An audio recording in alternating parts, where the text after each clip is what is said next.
when ambition works against you. The silent emptiness of success. When you reach the top and feel nothing, no joy, no relief, no sense of arrival, just silence. This moment is rarely discussed, not because it is rare, but because it contradicts everything we are taught to believe.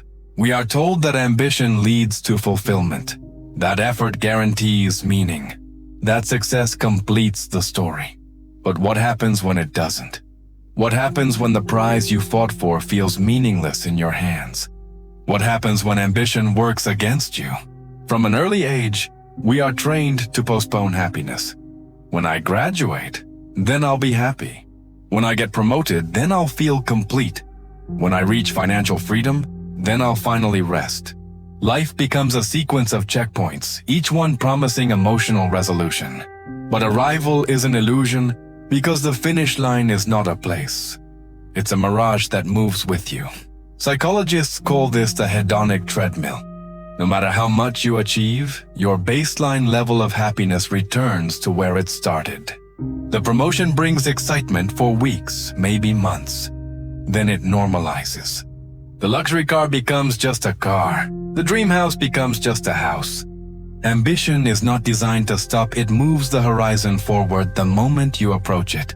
The mind celebrates briefly, then immediately asks, what's next? And slowly, without realizing it, you stop living and start chasing. You become a professional arriver, never arriving. Success triggers dopamine, not fulfillment. Dopamine is not satisfaction. It is anticipation. It rewards pursuit, not peace. Think about it. The most intense moment isn't when you hold the trophy. It's the seconds before the announcement of your name. The walk to the stage. That's when dopamine peaks. After, the chemical high collapses.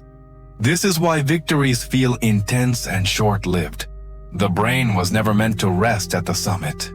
Neuroscientist Robert Sapolsky found that dopamine neurons fire strongest during uncertainty and anticipation. Once the outcome is known, the signal drops. This is why gamblers chase losses, why scrolling never satisfies, why success can feel so hollow.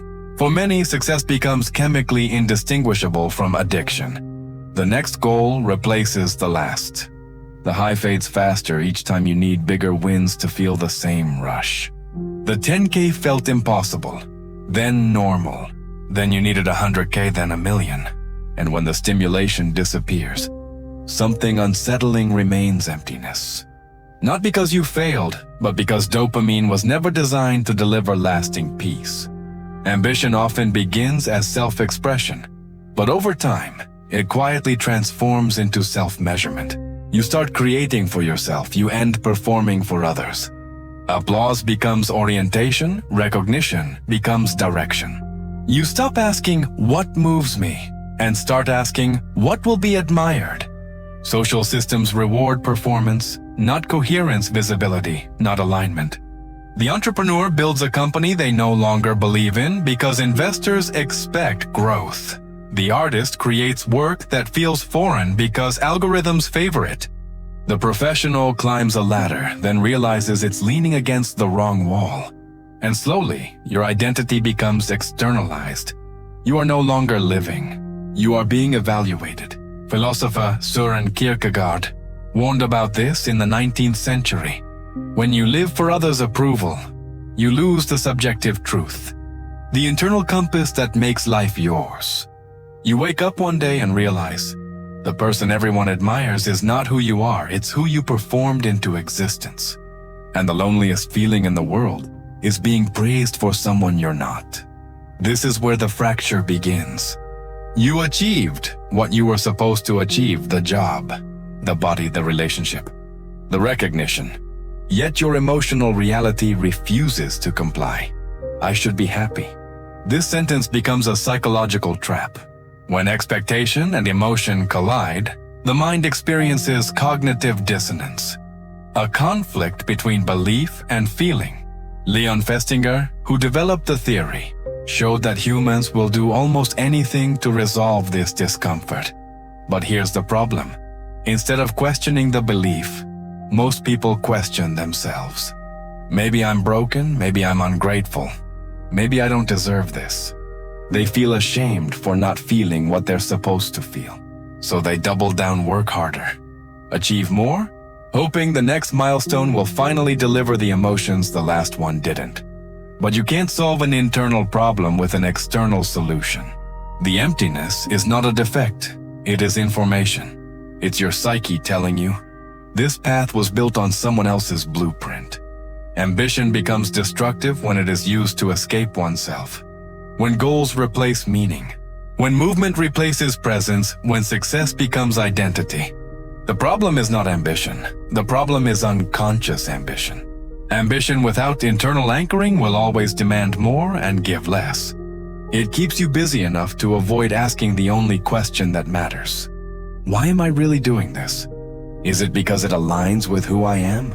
Or because it's what I'm supposed to want? Is it because it brings me alive? Or because it numbs something I don't want to face? Carl Jung said, "Until you make the unconscious conscious, it will direct your life and you will call it fate." Many people mistake ambition for purpose, but ambition is just energy. It can build or destroy. It depends on whether it's guided by clarity or avoidance. The most dangerous form of ambition is the one that runs from silence, because silence is where truth lives. And truth requires you to stop. There's a paradox here that few talk about. The people who achieve the most are often running from something they refuse to confront. A childhood wound, a fear of inadequacy, a deep sense of not being enough. Success becomes armor. Busyness becomes a shield. The relentless pursuit of more becomes a way to never sit still long enough to feel what's underneath. This is why some of the most successful people are also the most tortured. Why billionaires still feel poor. Why celebrities still feel invisible. Why people at the peak of their careers still feel like imposters. Because the external achievement was never meant to solve the internal void. It was a distraction from it. And here's the uncomfortable truth. As long as ambition is driven by avoidance, no amount of success will ever be enough. The hunger will remain. The restlessness will persist. Because you're not climbing towards something. You're running away from something. The shift happens when you stop long enough to ask, what am I really avoiding? What would I have to face if I stopped moving? What part of myself have I been too afraid to meet? That's when ambition transforms from escape to expression, from compulsion to choice, from endless hunger to intentional creation. If you reach the top and feel nothing, it doesn't mean you failed. It means you arrived at the truth. That fulfillment cannot be postponed. That meaning is not waiting at the summit. And that ambition, without alignment, is just motion without direction. The silence you feel is not emptiness. It is the moment the illusion dissolves. And what you do after that moment determines whether ambition serves you or consumes you. The question is no longer, am I successful? The question is, am I alive?